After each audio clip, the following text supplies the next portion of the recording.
नमस्कार, आप देख रहे हैं न्यूज वन इंडिया। मैं हूं आपके साथ उन्नति भटनागर। बुलेटिन की शुरुआत महत्वपूर्ण अपडेट के साथ। प्रधानमंत्री नरेंद्र मोदी के मन की बात की सेंचुरी आज, जहां प्रधानमंत्री के मन की बात कार्यक्रम का 100वां एपिसोड आज सुबह 11 बजे मन की बात कार्यक्रम शुरू होगा।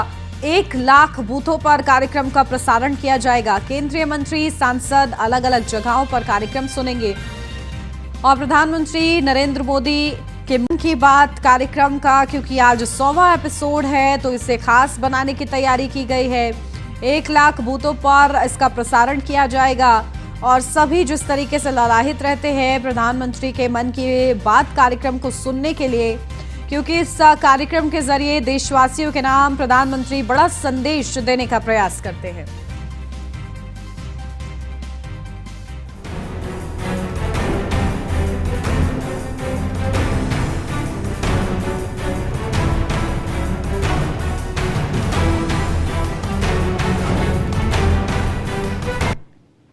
लखनऊ से अब अपडेट। सीएम योगी आदित्यनाथ का दौरा आज। मुख्यमंत्री योगी आदित्यनाथ आज जाएंगे कर्नाटक, जहां सीएम योगी आदित्यनाथ आज कर्नाटक के चुनावी दौरे पर रहेंगे।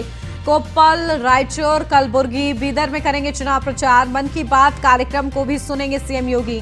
तालुक स्टेडियम और गंगावती को कोप्पल में सुनेंगे कार्यक्रम, जहां चुनावी जनसभा को भी संबोधित करेंगे सीएम योगी आदित्यनाथ।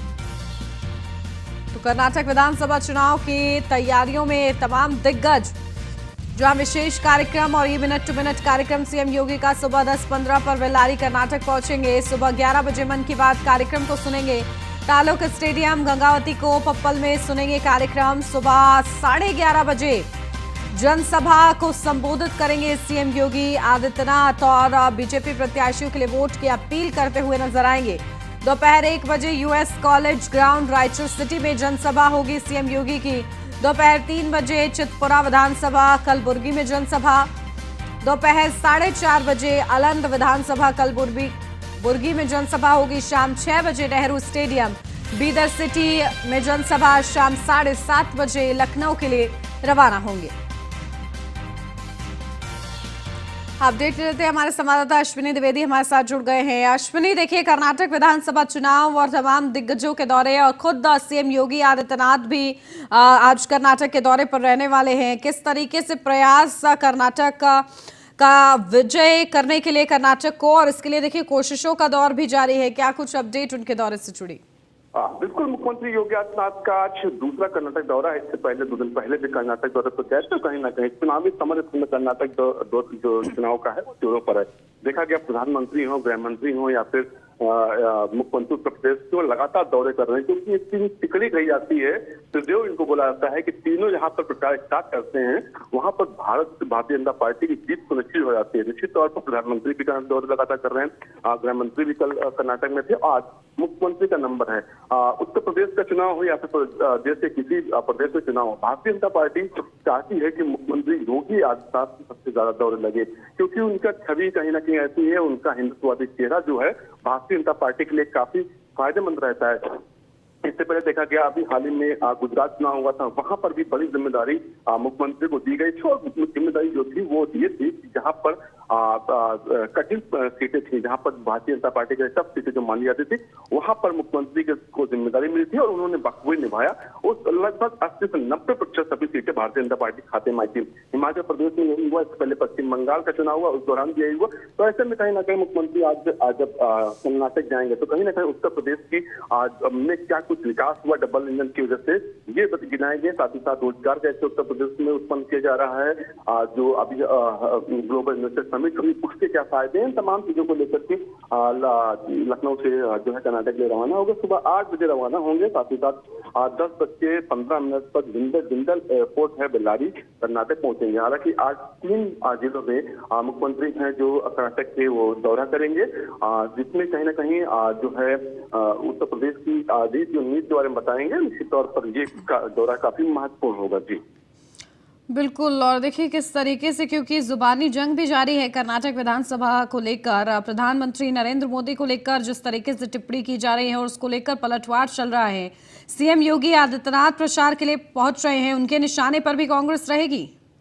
बिल्कुल कर्नाटक में मुख्य विपक्षी पार्टी कांग्रेस ही है और कहीं ना कहीं कांग्रेस की ओर से लगातार प्रधानमंत्री हूँ या फिर भारतीय जनता पार्टी पर हमला किया जा रहा है। तो ऐसे में कहीं ना कहीं जब भारतीय जनता पार्टी के सबसे माही खिलाड़ी आज मैदान में उतरेंगे तो कहीं ना कहीं उन हमलों का जवाब भी देंगे, क्योंकि अक्सर अमूमन देखा जाता है क्रिकेट में होता है जब कोई भरोसेमंद खिलाड़ी आता है तो विपक्ष की जो पार्टी की जो विपक्षी टीम होती है गेंदबाजी का जवाब देता है। तो उसी तरीके से आज मैच की तरीके से कर्नाटक में होगा और हिट विकेट करना की कोशिश करेंगे मुख्यमंत्री खुद।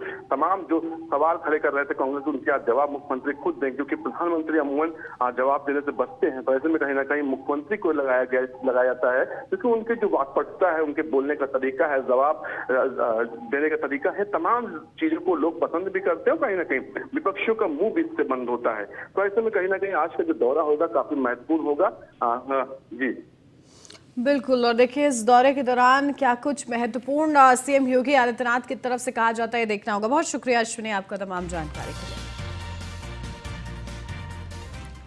लखनऊ से अगले अपडेट। बीजेपी प्रदेश अध्यक्ष भूपेंद्र चौधरी का दौरा आज। मुरादाबाद और अमरोहा दौरे पर रहेंगे भूपेंद्र चौधरी। मन की बात कार्यक्रम से जुड़ेंगे भूपेंद्र चौधरी। सुबह 11 बजे बीजेपी चुनाव कार्यालय बिलारी में सुनेंगे कार्यक्रम। दोपहर 2 बजे हाईवे रिजॉर्ट गजरौला अमरोहा में करेंगे संगठनात्मक बैठक। तो डिप्टी सीएम और इसी के साथ प्रदेश अध्यक्ष भूपेंद्र चौधरी भी ताबड़तोड़ दौरे कर रहे हैं। मन की बात कार्यक्रम भी सुनेंगे भूपेंद्र चौधरी और इसी के साथ संगठनात्मक बैठक भी लेंगे। मुरादाबाद और अमरोहा के दौरे पर भी रहेंगे। अपडेट ले लेते हैं, हमारे संवाददाता मोहम्मद माजिद हमारे साथ जुड़ गए हैं। मोहम्मद, क्या कुछ जानकारी है? देखिए भूपेंद्र चौधरी पहुंच रहे हैं, संगठनात्मक बैठक भी है उनकी। लगातार प्रयास हो रहा है कि निकाय चुनाव से पहले संगठन को और ज्यादा मजबूत किया जाए, पार्टी को मजबूत किया जाए, लेकिन इसके लिए जरूरी है कि बागियों को शांत किया जाए। ऐसे में इस बैठक के जरिए क्या कुछ होने की संभावना, क्या अपडेट? जी बिल्कुल बता दूं, अमरोहा में जिस तरह से ताबड़तोड़ दौरे चल रहे हैं, मुख्यमंत्री का खुद स्वयं दौरा था, उसके बाद जो है लगातार जो तानीस आजाद मंत्री हैं उसके वो पिछले 2 दिन से अमरोहा में लेटे हुए हैं। इसके अलावा अल्पसंख्यक मंत्री हैं वो अमरोहा में लेटे हुए हैं और आज जो है खुद प्रदेश अध्यक्ष खुद पहुंच रहे हैं और जो है उनको डोर टू डोर चुनाव कैंपेनिंग करेंगे। इसके अलावा कार्यकर्ताओं के साथ मीटिंग करेंगे। यानी कि देखा जा रहा है कि बीजेपी ने पूरी ताकत निकाय चुनाव में लगा दी है और उसके बाद पूरी ताकत के साथ जो है जिस तरह से वोटरों को लुभाने के लिए और तमाम जितने प्रत्याशी भारतीय जनता पार्टी ने अमरोहा जनपद में 5 नगर पालिका और 4 नगर पंचायत में बनाए हैं, उन तमाम प्रत्याशी को जिताने के लिए पूरी ताकत झोंक दी है। बता दूं, जैसे प्रदेश अध्यक्ष भूपेंद्र चौधरी का आज अमरोहा में नगर पालिका जो निवर्तमान चेयरमैन रही है शशि जैन, उनके लिए लगातार जो है प्रदेश के 2 मंत्री अमरोहा में डटे हुए हैं और लगातार डोर टू डोर चुनाव कैंपेनिंग कर रहे हैं। उसी के लिए आज अमरोहा में प्रदेश अध्यक्ष भूपेंद्र चौधरी पहुंच रहे हैं और प्रदेश अध्यक्ष भूपेंद्र चौधरी जो है डोर टू डोर कैंपेनिंग करेंगे और पूरी ताकत लगा दी है, क्योंकि कहीं ना कहीं देखा जा रहा है जिस तरह से इस चुनाव में जो है बीजेपी ने बड़े चुनाव का रूप ले लिया, जैसे मान लीजिए लोकसभा चुनाव बिल्कुल नजदीक है, उसी के रूप में जो है निकाय चुनाव को देख रही है। जी बिल्कुल ठीक है, आप नजर बना के रखिएगा माजिद उनके खास दौरे पर। बहुत शुक्रिया आपका। डिप्टी सीएम केशव प्रसाद मौर्य का भी दौरा आज। प्रयागराज प्रवास पर रहेंगे डिप्टी सीएम केशव प्रसाद मौर्य। मन की बात कार्यक्रम से जुड़ेंगे डिप्टी सीएम। सुबह 11 बजे ऋषि कुल विद्यालय सिविल लाइन में कार्यक्रम सुनेंगे। सुबह 11:45 पर राजश्री टंडन सेवा केंद्र में जनसभा। अनुसूचित मोर्चा सम्मेलन को संबोधित करेंगे डिप्टी सीएम। कई अन्य जनसभाओं को भी संबोधित करेंगे। तो प्रयागराज का खास दौरा डिप्टी सीएम केशव प्रसाद मौर्य का। सुबह 11 बजे ऋषि कुल विद्यालय सिविल लाइन में कार्यक्रम सुनेंगे। सुबह 11:45 पर राजश्री टंडन सेवा केंद्र में जनसभा करेंगे। तो अनुसूचित मोर्चा सम्मेलन को संबोधित करेंगे डिप्टी सीएम। तो कई अन्य जनसभाओं को भी संबोधित करेंगे ये विशेष कार्यक्रम। अपडेट लेते हैं, हमारे संवाददाता अश्विनी द्विवेदी हमारे साथ जुड़ गए हैं। अश्विनी, क्या कुछ जानकारी? डिप्टी सीएम केशव प्रसाद मौर्य का प्रयागराज दौरा, ताबड़तोड़ दौरे हो रहे हैं, तमाम दिग्गजों को मैदान में उतारा हुआ है बीजेपी ने निकाय चुनाव के लिए। बिल्कुल, अगर बात करें आज डिप्टी सीएम का जो केशव प्रसाद मौर्य है उनका प्रयागराज दौरा है। अमूमन वो प्रयागराज से ही उनका जो राजनीतिक करियर है उसकी शुरुआत हुई, तो ऐसे में कहीं ना कहीं वहां पर उनकी बेहतर पकड़ है, जिसके दम पर कहीं ना कहीं भारतीय जनता पार्टी जो मेयर चुनाव वहां का जीतना चाहती है, साथ ही साथ जो बाकी नगर पालिका परिषद और जो नगर पंचायत चुनाव होने वो जीतने जाती है, क्योंकि ऐसा मानता है कि डिप्टी सीएम जो केशव प्रसाद मौर्य है उनका प्रयागराज के आसपास के जिलों में काफी प्रभुत्व है। और ऐसे में कहीं ना कहीं भारतीय जनता पार्टी देख रही है जहां पर जिसकी ताकत मजबूत है उसको वहां उतारा जाए। अभी देखा गया डिप्टी सीएम जो ब्रजेश पाठक है उनको उन्नाव, हरदोई जैसे जिलों की जिम्मेदारी दी गई थी, क्योंकि यहां पर उनकी पकड़ बेहतर थी। निश्चित तौर पर आज प्रयागराज पहुंचेंगे डिप्टी सीएम ब्रजेश पाठक, माफ कीजिएगा केशव प्रसाद मौर्य। सबसे पहले जो कार्यक्रम होगा 11 बजे उनका होगा, जिसमें आप प्रधानमंत्री के मन की बात सुनेंगे। उसके बाद जो कार्यक्रम होगा वो 12:45 पे होगा, जिसमें जो अनुसूचित जाति के जो मोर्चा है उसको संबोधित करेंगे। साथ ही साथ तमाम जो पदाधिकारी होंगे उनके साथ बैठक करेंगे। इसके अलावा जनसभाएं होंगी जो प्रत्याशियों के पक्ष में उनको उसमें शामिल होंगे। कहीं ना कहीं इस दौरान वो उत्तर प्रदेश सरकार की रीतियों नीतियों के बारे में बताएंगे, उत्तर प्रदेश सरकार ने पिछले 6 सालों में क्या क्या किया, और जब ट्रिपल इंजन की सरकार होगी उत्तर प्रदेश के अंदर तो क्या कुछ हो सकता है। इन तमाम बिंदुओं को लेकर के आज केशव प्रसाद मौर्य जो है जनता के बीच जाएंगे। जी बिल्कुल, और देखिए क्या संदेश दिया जाता है, किस तरीके से कोशिशों का दौर रहता है, आज भी देखना होगा। ठीक है अश्विनी, आप बने रहिए हमारे साथ, लौटती हूँ आपके पास। लखनऊ से अगली update, deputy CM Brajesh Pathak का दौरा आज श्रावस्ती, बहराइच, लखीमपुर जाएंगे ब्रजेश पाठक। सीतापुर और लखनऊ के भी प्रवास पर रहेंगे। चुनावी जनसभा को संबोधित करेंगे ब्रजेश पाठक। तो एक तरफ डिप्टी सीएम केशव प्रसाद मौर्य प्रयागराज के प्रवास पर रहेंगे, तो वहीं तूफानी दौरे ब्रजेश पाठक के भी है, डिप्टी सीएम की भूमिका में वो भी है। और इस दौरान deputy CM Brajesh Pathak party की सदस्यता भी दिलाएंगे। कई विपक्षी नेता आज बीजेपी का दामन भी थामेंगे। तो बीजेपी प्रदेश मुख्यालय में बीजेपी की सदस्यता लेंगे।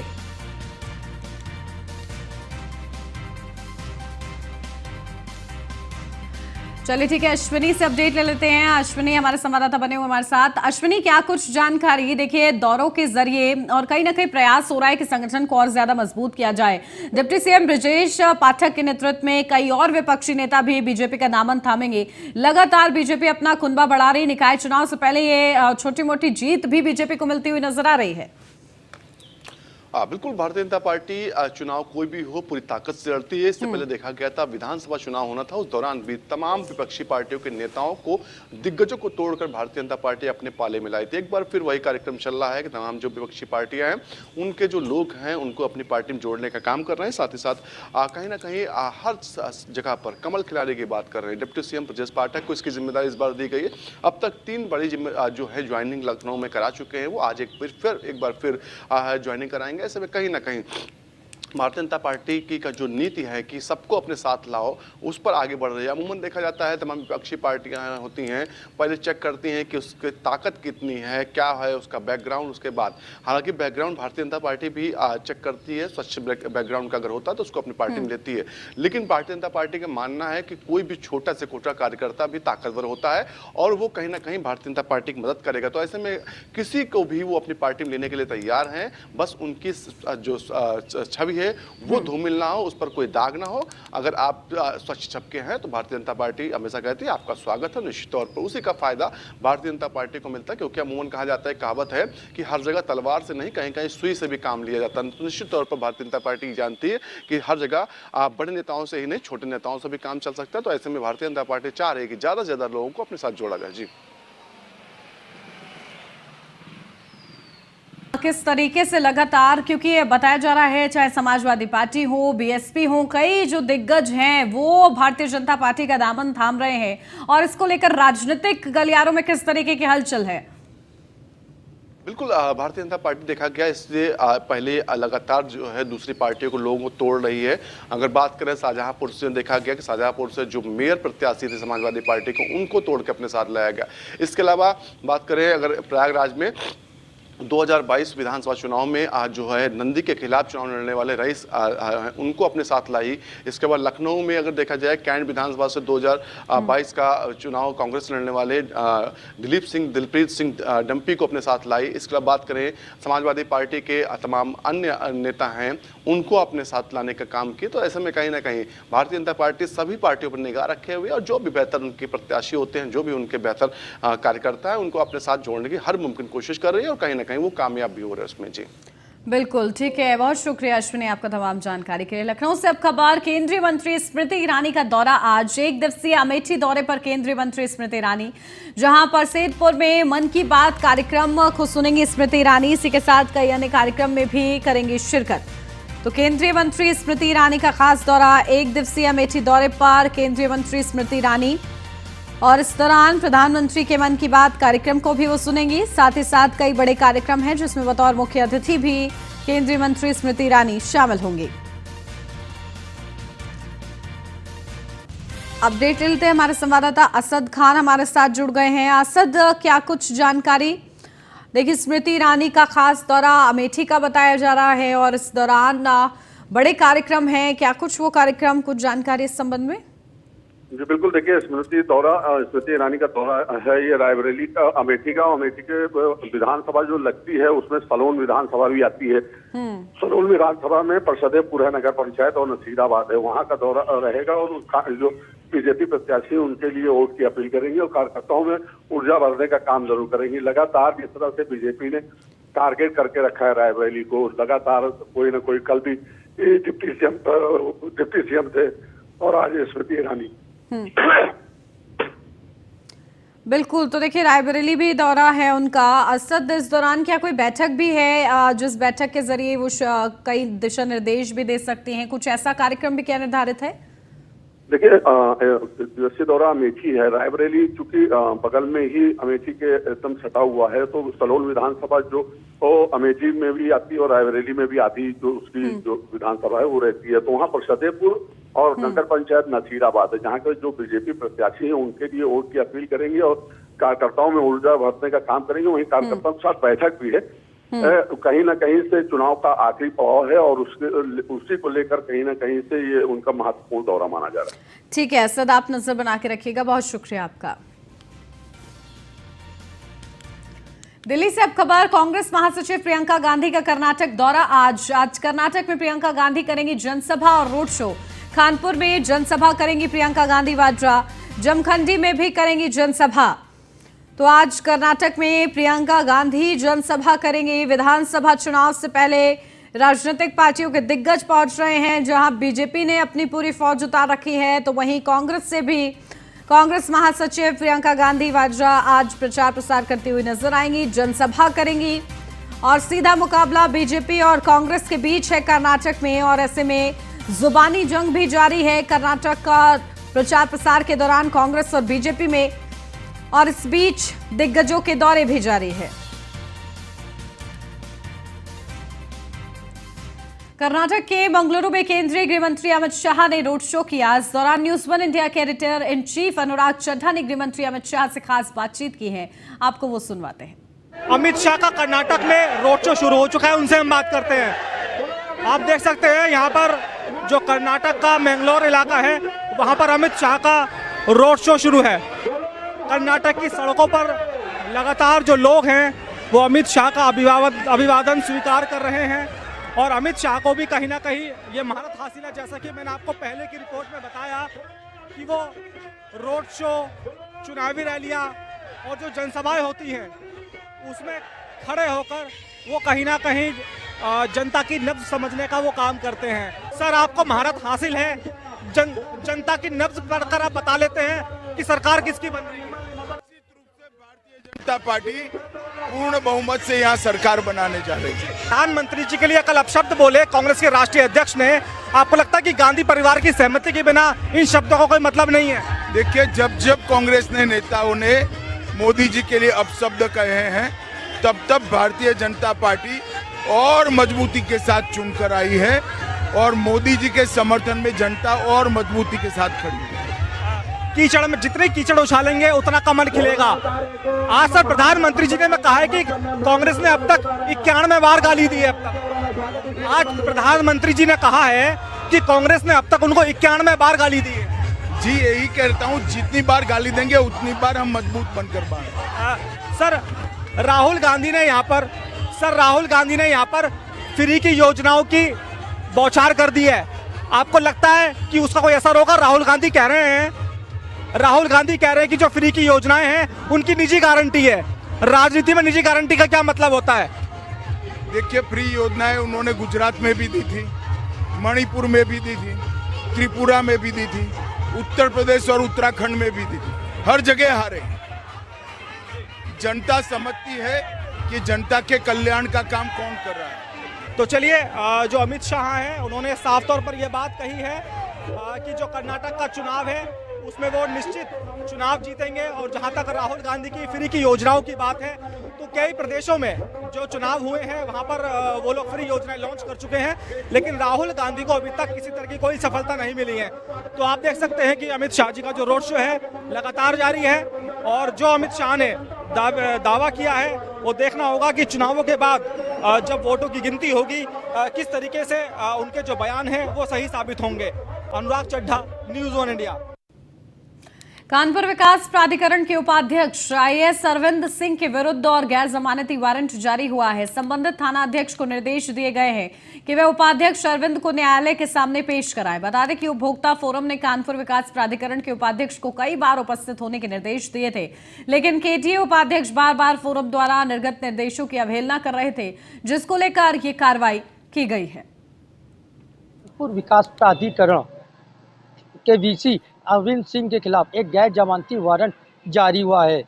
जवाहर विद्या समिति योजना जो KDA की थी उसके तहत आवंटन को लेकर धांधली का आरोप KDA VC पर लगाया गया था, लेकिन कहीं पर सुनवाई न होने पर जिला उपभोक्ता फोरम में उनके खिलाफ एक वाद दाखिल किया गया था। उस वाद की सुनवाई करते हुए कई बार KDA VC को जिला उपभोक्ता फोरम में उपस्थित होने के लिए नोटिस जारी हुआ, लेकिन हर बार वह नोटिस को अनदेखा कर वो एक बार भी जिला उपभोक्ता फोरम पे उपस्थित नहीं हुए, जिसको लेकर के जिला उपभोक्ता फोरम सख्त हुआ और एक गैर जमानती वारंट जारी करते हुए 27 मई 2023 को KDA VC अरविंद सिंह को हाजिर होने के निर्देश जारी किए। साथ ही संबंधित थाने को भी एक लेटर जारी किया गया है कि वह अरविंद सिंह को जिला उपभोक्ता फोरम में 27 मई को हाजिर कराएं। अब सवाल यह उठ रहा है कि लगातार आदेशों का अवहेलना करने वाले अरविंद सिंह क्या इस बार 27 मई को भी हाजिर होंगे, या पुलिस उन्हें जिस तरह गैर जमानती वारंट हुआ है उसके तहत क्या पुलिस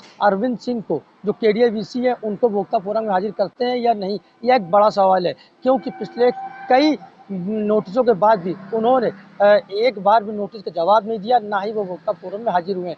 फिलहाल 27 मई को हाजिर होते हैं या नहीं, उसके बाद क्या कार्रवाई होगी, यह एक बड़ा सवाल है। लेकिन KDA पर जो भ्रष्टाचार व धांधली के जो आरोप लग रहे हैं वो कहीं ना कहीं इन सब चीज़ों को देखते हुए सही साबित होते दिख रहे हैं।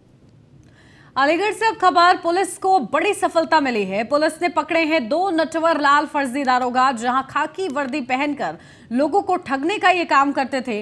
वर्दी और टॉय पिस्टल और नेम ब्रॉन्च फर्जी पुलिस और CBI ID भी बरामद हुई है। मलखान सिंह जिला अस्पताल के गेट से गिरफ्तारी हुई है। बन्ना देवी और सिविल लाइन थाना पुलिस ने ये बड़ा खुलासा किया है। तो किस तरीके से फर्जी दारोगा बनकर ये ठगी को अंजाम दिया करते थे। फर्जी पुलिस ID भी बरामद हुई है इनके पास से। मलखान सिंह जिला अस्पताल के गेट से गिरफ्तारी हुई है।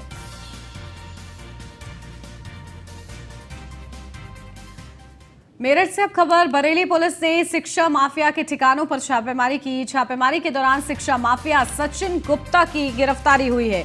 बरेली में NCERT की नकली किताबें छापने के मामले में वांछित चल रहा था। पिछले 1 महीने से बरेली पुलिस कर रही थी सचिन गुप्ता की तलाश। TP नगर थाना क्षेत्र की एक कॉलोनी में छिपा था शिक्षा माफिया। तो पिछले 1 महीने से बरेली पुलिस सचिन गुप्ता की तलाश में थी। TP नगर थाना क्षेत्र की एक कॉलोनी में ये छिपा बैठा था। मऊ से अब खबर, मुख्तार अंसारी के बेटे उमर अंसारी के खिलाफ गिरफ्तारी वारंट जारी। हेट स्पीच मामले में उमर अंसारी के खिलाफ ये वारंट जारी हुआ है। मुख्य न्यायिक दंडाधिकारी ने जारी किया है वारंट। काफी समय से उमर अंसारी फरार चल रहा था। अब्बास अंसारी के साथ उमर अंसारी भी मुलजिम है, जहां शहर कोतवाली में दर्ज हुआ था मुकदमा। तो हेट स्पीच मामले में उमर अंसारी के खिलाफ गैर जमानती वारंट जारी। मुख्य न्यायिक का दंडाधिकारी ने वारंट जारी किया है, जहां काफी समय से उमर अंसारी फरार चल रहा है। तो उमर अंसारी भी अब्बास अंसारी के साथ मुलजिम है। शहर कोतवाली में दर्ज हुआ था ये मुकदमा।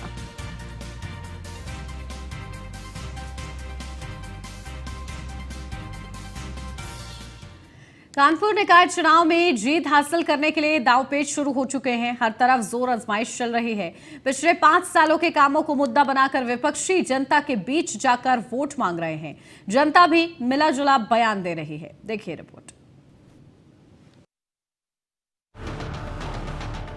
बीजेपी की मेयर प्रमिला पांडे 5 साल रही, लेकिन विकास की चाल कैसी रही, इसे जानने के लिए न्यूज़ 1 इंडिया की टीम जनता के बीच पहुंची और हकीकत जानी। कहीं कुछ नहीं कराया, कहीं कुछ नहीं, सिवाय देखिए मैं तो कुछ है नहीं। मैं कह रहा हूँ आपके वादे तो हर सरकार करती है। हर सरकार वादे करती है कि आज ये हो जाएगा, कल सड़क बन जाएगी, ये बन जाएगी, कुछ बनती है कुछ नहीं। लेकिन हम बीजेपी से संतुष्ट हैं, कैंडिडेट से नहीं। देखा जाए तो मेयर जो अपनी बनी थी पिछली बार प्रमिला पांडे जी, उन्होंने काम तो काफ़ी अच्छा किया है और उसके बावजूद भी काम के हिसाब से आदमी उनको वोट देगा। तो हमें उम्मीद है कि इस बार वही उन्हीं की सीट जीते निकलेगी। भाई पिछले 5 साल जो मेयर रही उनका तो कोई इतना काम रिस्पॉन्स दिखा नहीं यहाँ पे। अभी दूसरी महिला आ रही है। पहली बात तो महिला मेयर होनी नहीं चाहिए। जेंट्स है तो वो अपने ढंग से काम करता, महिला की सोच अलग होती है। महिला के काम को समझ में नहीं आता लोगों को, महिला ने काम किया कि नहीं किया। तो वादे तो सभी लोग करते हैं, लेकिन उन पर अमल करना हर आदमी के बस में नहीं होता। तो बताइए, सड़क बनाया, तमाम चीज़ें करी, और तमाम भ्रष्टाचारी चीज़ें पे तो नवीन मार्केट और सुंदरीकरण के नाम पे भ्रष्टीकरण हो गया है। देखिए वादे तो कोई सरकार पूरा करती नहीं है। कुछ काम हुए हैं, कुछ काम कानपुर का विकास ही नहीं हो पाता है और शहरों के अनुपात में। कानपुर के लिए अगर अच्छा विकास चाहिए तो उसके लिए कम से कम जनता के बीच में आपको जाना जरूरी है। कानपुर नगर की मेयर सीट पर बीजेपी लगातार परचम फहरा रही थी, लेकिन इस बार समाजवादी पार्टी ने इस लड़ाई को काफी रोचक बना दिया है। सपा का कहना है कि नगर निगम में सबसे बड़ा मुद्दा है शहर को भ्रष्टाचार से मुक्त करना। पानी सीवर टैक्स को लेकर जो धालमेल किया गया है उसे ठीक करना प्राथमिकता है। वैसे भी इस बार जनता खुद जवाब देगी।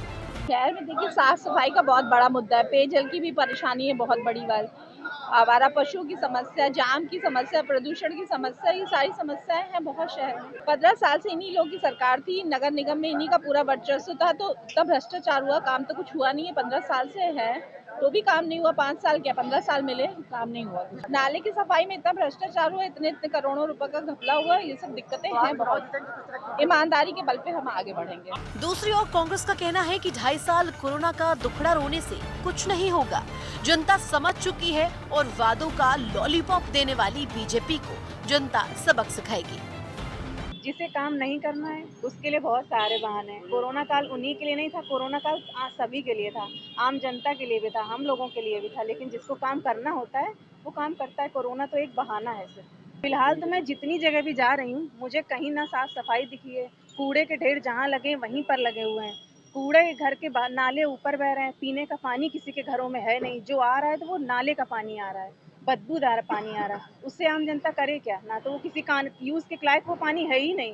तो जब जनता प्यासी है तो और कुछ आप कर रही हैं तो कोई मतलब नहीं है। सभी राजनीतिक दल के प्रत्याशी जो मेयर के हैं वो लगातार जनता के बीच जाकर अपनी जीत सुनिश्चित करने के लिए लगे हुए हैं। ऐसे में कानपुर की जनता किस तरह का मेयर चाहती है जानने के लिए न्यूज़ 1 इंडिया की टीम जनता के बीच पहुंची।